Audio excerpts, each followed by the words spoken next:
이제 2주 만에 다시 우리 출애굽기 말씀으로 돌아와서 나누기를 원합니다. 지난주에 우리 창립 6주년 예배 은혜 가운데 맞춰서 너무 감사하고요. 또 이제 7년 차 접어드는 우리 교회 또 앞으로 어떤 하나님의 은혜와 또 인도하심이 있을지 무척 기대가 됩니다.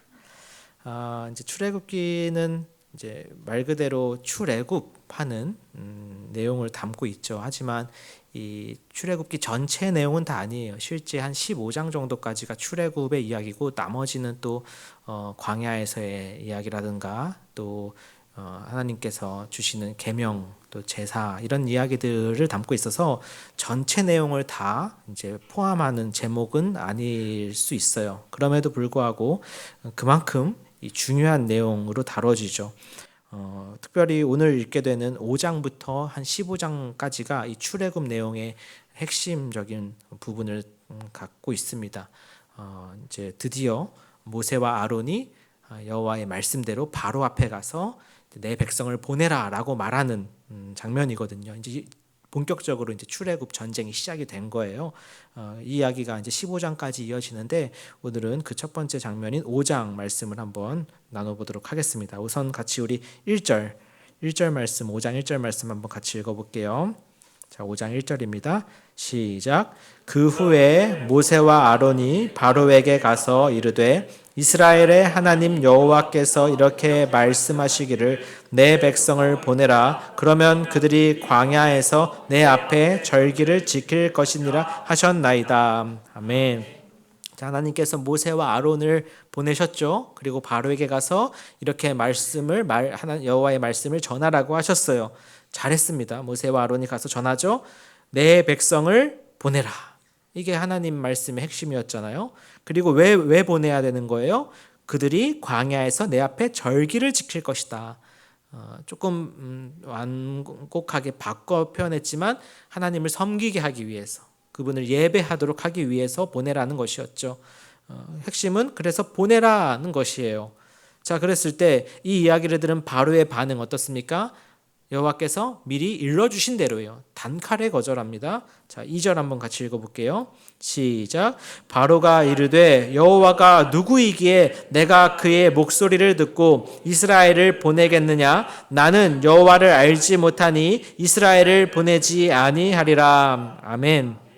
자, 여호와께서 미리 말씀하셨었죠. 그들이 너의 말을 듣지 않을 것이다. 내가 그들을 강한 손으로 치기 전까지는 처음 시도 안에 이루어질 것이라고 하나님께서 말씀하신 적이 없어요. 바로가 어떻게 거절합니까? 이르되 여호와가 누구이기에. 자, 오늘 설교 제목인데요. 여호와가 누구라고 내가 네 말 듣고 너희들을 보내겠느냐? 내가 보내야 되느냐? 이런 이야기죠. 그러니까 가장 큰 이유가 여호와가 누군지 난 알지 못한다라는 거예요. 자, 이제 우리가 보게 되는 출애굽기의 중요한 주제가 바로 여기에 있어요. 뭐냐면 보통 우리가 이제 그동안 배웠거나 들어왔던 것은 출애굽기는 하나님의 구원에 관한 책이다. 여호와의 구원에 관한 책이다라고 많이 얘기하고 들어왔어요. 맞습니다. 구원하시는 책이죠. 근데 그것과 동시에 출애굽기에서 특별히 더 강조하고자 하는 측면이 있다면 그게 뭐냐면 여호와가 누구인가라는 것에 관한 책이라는 거예요. 여호와가 누구인가.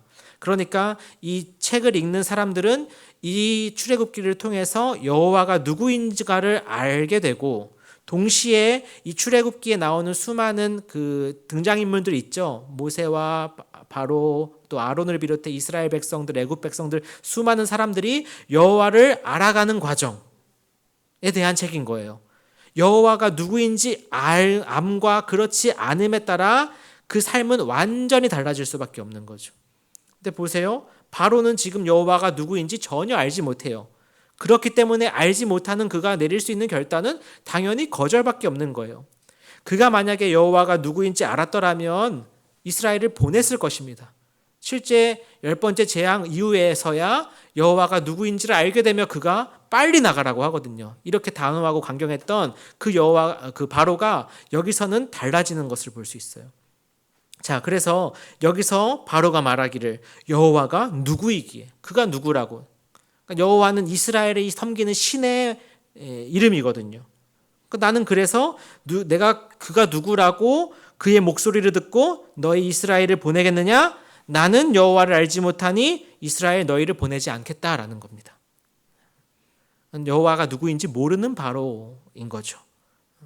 물론 여기에는 그가 가진 또 하나의 그 속셈이 있어요. 뭐냐면 이제 제가 봤을 때 바로는 여기서 일종의 좀 악덕 사장, CEO처럼 묘사가 되는데 지금 그들의 이 생산력의 가장 큰 비중을 차지하는 노동력이 바로 이스라엘 히브리인들이거든요. 그들이 엄청 많이 늘어났잖아요. 근데 그 사람들이 하는 일을 제쳐두고 지금 잠시 가서 예배하고 오겠다는 거예요. 절기 지키고 오겠다. 근데 사실 이 말도 정확히 전한 건 아니에요. 여호와께서 모세에게 너희는 나가라, 가라고 말씀하셨지 갔다가 오라라고 말씀하지 않으셨거든요. 근데 사실 모세와 아론의 뉘앙스는 이제 가서 예배드리고 오겠습니다. 절기 지키고 오겠습니다. 이런 뉘앙스예요. 근데 바로는 이제 이 사장 입장에서는 이 머리 회전이 빠르잖아요. 사흘길이 걸린다고 했어요. 그러니까 그건 가는데 사흘이면 당연히 오는데도 사흘 걸리고 가서 이것저것 하다 보면은 좋기 일주일을 걸릴 텐데 그 일주일 동안 나타나는 그 노동력의 공백이 달가울 이 업주가 없죠. 그러니까 그것도 싫은 거예요. 그러니까 여러모로 당연히 바로 입장에서는 거절할 수밖에 없는 거절하는 것이 바로는 너무나 지극히 자기 입장에서는 당연했어요. 자, 그러나 이러한 바로의 반응에 다시 한번 모세와 아론이 이렇게 설득합니다. 3절 한번 같이 읽어볼게요. 3절. 자, 시작. 그들이 이르되 히브리인의 하나님이 사흘길쯤 가서 우리 하나님 여호와께 제사를 드리려 하오니 가도록 허락하소서. 여호와께서 전염병이나 칼로 우리를 치실까 두려워하나이다. 네, 앞에 말씀드렸던 거고요. 그리고 나서 이제 나름 자기가 모세와 아론이 설득력 있게 제시하고자 하는 근거는 뭐냐? 여호와께서 전염병이나 칼로 우리를 치실까 두렵습니다라는 거예요. 자, 근데 이 이야기는 정확한 전달은 아니죠. 왜 그래요? 목적어가 잘못됐어요. 전염병이나 칼로 우리를이 아니라 누구였어요? 바로예요. 바로와 애굽이었습니다. 만약에 너희가 보내지 않으면 내가 그들을 강한 손으로 치겠다고 말해라 라고 말씀하셨거든요. 근데 그렇게 막상 말하기가 두렵고 불안한 거죠. 그러니까 살짝 말을 바꿔서 돌린 거예요. 혹시 안 보내주시면 우리가 믿는 그 신으로부터 이런 벌을 받을 수 있으니까 좀 보내주세요라고 일종의 약간 하소연이 된 거죠. 그렇죠? 그러니까 이게 모세와 아론이 바로 앞에서 사실은 어느 정도 지금 불안하고 좀 위축되어 있는 모습이라고 볼 수 있어요. 그러니까 이런 자세가 오히려 어떻습니까? 바로를 더 자극했죠. 4절부터 9절 말씀인데요. 다 읽지 않을게요. 오늘은 다 못 읽어요. 4절부터 9절 말씀에 바로가 이제 잔뜩 더 화가 났습니다. 얘네가 갑자기 왜 이러지? 일 잘하던 애들이 그러더니 너네가 지금 일이 쉽구나. 너네가 지금 더 게을러졌구나. 한가한가 보다. 일을 확실하게 더 줘야겠다 해서 다시는 이런 이야기가 나오지 않도록 특별히 9절에 보시면 그 사람들의 노동을 무겁게 함으로 수고롭게 하여 그들로 거짓말을 듣지 않게 하라. 모세와 아론이 거짓말로 사람들을 선동한다고 생각한 거죠. 그래서 이런 얘기 안 나오게끔 그리고 이런 얘기 나와도 생각지도 못하게끔 아예 차단해버리겠다는 거예요. 원천 차단을 해버리겠다는 겁니다. 그래서 취하는 방식이 아주 가혹한 방식인데 어떤 거냐면 그동안에는 이제 이스라엘 백성들이 하던 노동이 벽돌 만드는 일이었거든요. 짚으로 된 벽돌을 만드는 일이었는데 이 짚이 있어야 이 접착력이 생겨서 벽돌이 잘 모아지고 또 나중에 잘 붙일 수 있었다고 해요.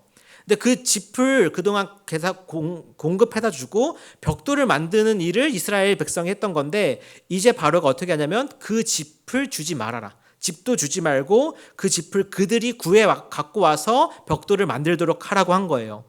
얼마나 힘들겠어요, 여러분. 이제 노동이란 것은 이렇게 분업이 돼 있어야 되잖아요. 근데 짚까지 구해 갖고 와서 벽돌을 만들려고 하니까 훨씬 더 힘들어졌는데 문제는 뭐냐면 그렇다고 이전에 만들던 수요보다 생산량을 줄여서는 안 된다는 거예요. 아주 사장님 나빠요, 진짜. 그런 경우예요. 그러니까 이스라엘 이 백성들이 얼마나 힘들었겠어요.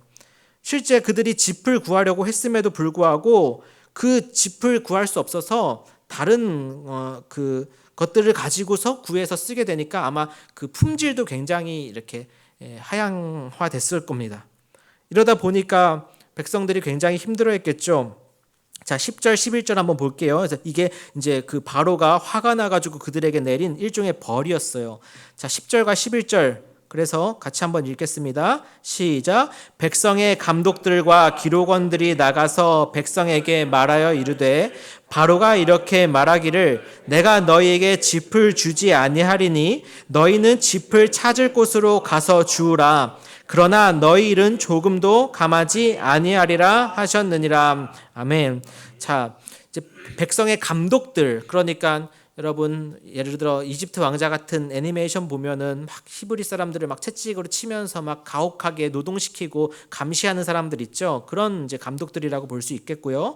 이 사람들은 이제 애굽 사람들이에요. 감독들이고 이제 기록원들이 있어요. 이 기록원들은 히브리 사람들인데 이 사람들은 일반 노동하는 히브리인들에 비해서는 뭐 형편이나 어떤 지위가 상대적으로 나았던 거죠. 나았지만 어쨌든 그들도 히브리인들인데 이 사람들이 맡은 일은 이제 그런 행정적인 업무를 감당할 사람이 필요하잖아요. 다 만드는 사람이면 안 되죠. 그 중에 좀 뛰어나고 사회적 신분이 있는 사람들은 뭐 인원 파악이라든가 생산 뭐 일정이라든가 납기일이라든가 뭐 생산 수량이라든가 이런 것들을 다 이제 기록하고 맞춰야 될 거 아닙니까, 그렇죠? 이런 것을 감당하는 사람들이 이제 기록원들이었던 건데 이 사람들은 히브리인들이었어요. 그러나 바로에게 속한 바로의 종들이었죠. 자, 이 백성의 감독들과 기록원들이 나가서 백성에게 말합니다. 바로가 이렇게 말하기를. 이게 어떤 구조냐면요. 이 여호와와 바로가 대조되는 구조예요. 그러니까 여호와께서는 모세와 아론에게 말씀하셨죠. 그래서 모세와 아론이 여호와께서 말씀하시기를 이라고 하면서 말씀을 전한다면 지금 이 백성의 감독들과 기록원들은 우리 바로께서 말씀하시기를 하면서 바로의 말씀을 전하는 거죠. 그 구조가 두 가지가 지금 대조되고 있는 거예요.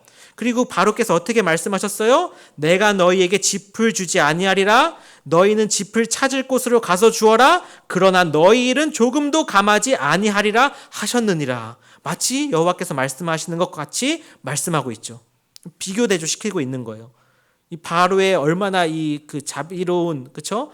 예, 역설적으로 말씀입니까? 그런 것처럼 이러한 가혹한 처벌이 내려지니까 어떻게 해요? 12절에 백성이 애굽 온 땅에 흩어져 곡초 그루터기를 거두어다가 짚을 대신해요. 이 짚을 구해서 할 수가 없는 거예요. 자기들이 원래 하던 일이 아니니까 어쩔 수 없이 곡초 그루터기를 가져다가 그냥 궁여지책으로 만드는데 13절 감독들은 또 거기다가 어떻게 합니까? 엎침대 덮친격으로 그들을 독촉하죠. 이르되 너희는 짚이 있을 때와 같이, 그전에는 짚을 다 가져다 줬단 말이에요. 지금은 가져다 주지도 않으면서 그날의 일을 그날에 마치라. 독촉하고 협박하는 겁니다. 그러니 14절 바로의 감독들이 자기들이 세운 바 이스라엘 자손의 기록원들을 때리며 이르되 너희가 어찌하여 어제와 오늘에 만드는 벽돌의 수요를 전과 같이 채우지 아니하였느냐 하니라. 이런 총체적 난국이 어디 있어요, 그렇죠? 이제 재료도 주지 않으면서 이제 수요는 그전과도 맞게 맞추라고 하니까 이것을 감당할 수 있겠냐고요. 당연히 그 수요를 못 맞추죠. 그러니까 어떻게 해요? 그 감독들이 기록원들을 때리는 거예요. 근데 이건 굉장히 잔인한 방식이죠. 왜 그렇습니까? 이게 소위 이런 표현 괜찮은지 모르겠는데 내리갈굼의 형식인 거거든요. 그러니까 여기서는 이스라엘 노동자들의 목소리나 그 모습은 바로 직접적으로 노출되진 않아요. 그런데 그 이스라엘의 기록원들을 때림으로써 그들 사이 안에 분열이 일어나게끔 하는 거거든요. 이스라엘 기록원들도 사람이죠. 자기들도 그런 대우와 처우를 당하면 그게 어디로 흘러가겠냐는 거예요. 직장 생활할 때 비슷한 경우가 많잖아요. 네. 그렇기 때문에 이거 소리 그대로 놔주세요. 네. 그리고 나서 전하는 그렇게 됐습니다. 자, 그리고 전과 같이 채우지 안 했기 때문에 이스라엘 자손의 기록원들이 가서 15절에 이제 바로에게 호소해요. 이 장면이 조금 놀라운데 이 이스라엘의 기록원들은 이 히브리 사람들이거든요. 이 히브리 사람들이 바로에게 가서 이렇게 호소할 수 있었다는 것 자체가 놀라워요. 근데 이들이 가서 할 말을 합니다. 뭐라고 말합니까? 15절에 왕은 어찌하여 당신의 종들에게 이같이 하십니까? 그래도 할 말 하는 거죠. 또 16절에 보시면 당신의 종들에게 짚을 주지 아니하고 그들이 우리에게 벽돌을 만들라 하나이다. 당신의 종들이 매를 맞사오니 이는 당신의 백성의 죄니이다. 그쵸? 아니 이전처럼 주던 집도 주지 아니하고 그대로 벽돌 만들라고 하니까 이건 말이 되냐 이거죠. 그리고 그렇게 하다가 우리가 지금 매까지 맞았다고, 이거는 당신 백성들 잘못 아니에요? 할 말 하는 겁니다. 여기에는 틀린 말이 하나도 없어요. 자, 근데 문제는 보세요. 바로의 반응인데, 바로가 뭐라 그래요? 17절에 이르되 너희가 게으르다 게으르다. 너희가 문제라는 거예요. 사실 이게 바로가 의도했던 바거든요. 이 기록원들은 설마 바로가 이렇게까지 했을까? 이렇게 생각 없이 우리한테 일을 시켰을까 싶었는데, 설마 했던 게, 혹시나 했던 게 역시나 했던 거죠. 바로가 원했던 게 오히려 이런 거거든요. 그러므로 너희가 이르기를 우리가 가서 여호와께 제사를 드리자 하는도다. 너희가 그렇게 지금 배부르고 등 따수니까 어디 여호와 내가 알지도 못하는 신에게 가서 제사나 드리고 오겠다는 그런 소리나 하고 있지. 마음에 안 들어 정말, 이런 거죠. 그래서 다시 한번 확신하게 확인시켜줘요. 확인. 18절에 보면 이제 가서 일하라. 짚은 너희에게 주지 않을지라도 벽돌은 너희 수량대로 바칠지니라. 정말 이게 바로의 명령이었구나. 그냥 그들이 전한 말이 아니었구나. 혹시나 했겠죠. 혹시 그 감독자들이 자기들이 우리를 괴롭히려고 아니면 중간에 무슨 장난을 친 거 아닐까 생각했을 텐데, 그게 아니라 정말 바로의 의도가 그러했다는 것을 확인한 기록원들은 얼마나 큰 절망에 빠졌겠습니까? 그렇죠? 그러니까 이제서야 현실 파악이 된 거예요. 19절 보세요. 기록하는 일을 맡은 이스라엘 자손들이 너희가 매일 만드는 벽돌을 조금도 감하지 못하리라 함을 듣고 화가 몸에 미친 줄 알고, 이제야 깨달은 거예요. 이거 정말 큰일 났다. 우리 어떡하냐. 너무나 절망적이고 때로는 화가 나고 원망스럽고 그런 가득한 마음으로 바로를 만나고 나오는 길에 20절 누구를 봐요? 모세와 아론을 보는 거죠. 20절과 21절 한번 같이 읽어볼까요? 20절 21절 시작. 그들이 바로를 떠나 나올 때에 모세와 아론이 길에 서 있는 것을 보고 그들에게 이르되 너희가 우리를 바로의 눈과 그의 신하의 눈에 미운 것이 되게 하고 그들의 손에 칼을 주어 우리를 죽이게 하는도다. 여호와는 너희를 살피시고 판단하시기를 원하노라. 아멘. 가뜩이나 그렇게 화가 나고 지금 예민해져 있을 때에 만났던 사람이 바로 모세와 아론이에요. 그러니까 좋은 말이 나가겠어요? 그 마음속에 있는 그 말을 그대로 그들에게 이제 뱉어내는 거죠. 뭐라고 말합니까? 21절에 그들에게 이르되 너희가 우리를 바로의 눈과 그의 신하의 눈에 미운 것이 되게 하고, 조금 번역이 느낌을 좀 덜 살렸다고 하는데 사실 역겨운 것이 되게 하고, 이게 더 가깝대요. 그들의 손에 칼을 주어서 우리를 죽이게 하는구나. 아주 잘했다니네. 이런 뉘앙스죠. 그러면서 아이러니하게도 어떻게 얘기하냐면 여호와께서 너희를 살피시고 판단하시기를 원한다고 얘기하는 거예요. 재밌죠. 그러니까 정작 모세와 아론이 여호와의 말씀을 위탁받고 가서 전했음에도 불구하고 이 이스라엘 기록원들 역시 또한 여호와의 이름을 그들이 심판하기를 원하는 거예요. 사실상 거의 저주에 가까운 이야기죠. 그만큼 이들이 절망에 빠졌고 그냥 가만히 뒀었으면 좋았을 우리를 건드려서 힘들게 만드는 모세와 아론이 원망스러웠던 것 같아요. 그러니까 이런 상황에서 가장 괴로운 사람은 누구겠어요? 결국 이 사람들도 괴롭고 이스라엘 백성들도 괴롭지만 모세죠. 그렇잖아요. 모세 잘못한 거 있습니까? 모세는 하나님이 시키신 대로 그들에게 가서 전했고 이스라엘 백성에게 자기가 나름 그들을 구원하려고 하나님의 그 사명에 충성한 것뿐인데 나타난 결과는 바로에게서는 거절, 이스라엘 백성들에게서는 원망. 여러분 이런 상황에서 어떤 마음 들겠어요? 그런 상황에서도 하나님을 찬양합니다. 이게 우리가 쉽지 않잖아요. 모세 역시 우리랑 똑같은 사람이거든요. 한번 볼까요? 모세가 여호와께 어떻게 말씀드렸는지. 22절과 23절 한번 같이 읽어볼게요. 22절 23절 시작. 모세가 여호와께 돌아와서 아뢰되 주여 어찌하여 이 백성이 학대를 당하게 하셨나이까? 어찌하여 나를 보내셨나이까? 내가 바로에게 들어가서 주의 이름으로 말한 후로부터 그가 이 백성을 더 학대하며 주께서도 주의 백성을 구원하지 아니하시나이다. 아멘. 참, 모세도 솔직히 가서 여호와께 자신의 심정을 털어놓습니다. 어떻게 말해요? 여호와께 돌아와서 아뢰되 주여 어찌하여 이 백성이 학대를 당하게 하셨나이까? 어찌하여 나를 보내셨나이까? 당연히 이런 모세의 마음이 생겼겠죠. 그는 이 모든 과정을 지켜봤을 거 아닙니까? 근데 진행되는 일을 보니까 뭐 보내주기는커녕 오히려 점점 더 상황이 악화일로로 치닫는 모습을 보면서 얼마나 괴로워했겠냐고요, 모세가. 그러다 보니 지금 하나님 앞에 이렇게 자신의 마음을 토해내고 있어요. 무엇보다 23절 내가 바로에게 들어가서 주의 이름으로 말한 후로부터, 사실 여기에는 하나님이 책임지세요라는 무언의 협박이 있는 거예요. 하나님 시키신 대로 내가 바로에게 갔고 바로에게 가서 전하신 말씀대로 전한 그때부터 이렇게 어려워졌다. 이게 어찌된 일이냐? 하나님 이거 어떻게 좀 해결해 주셔야 되는 거 아니냐?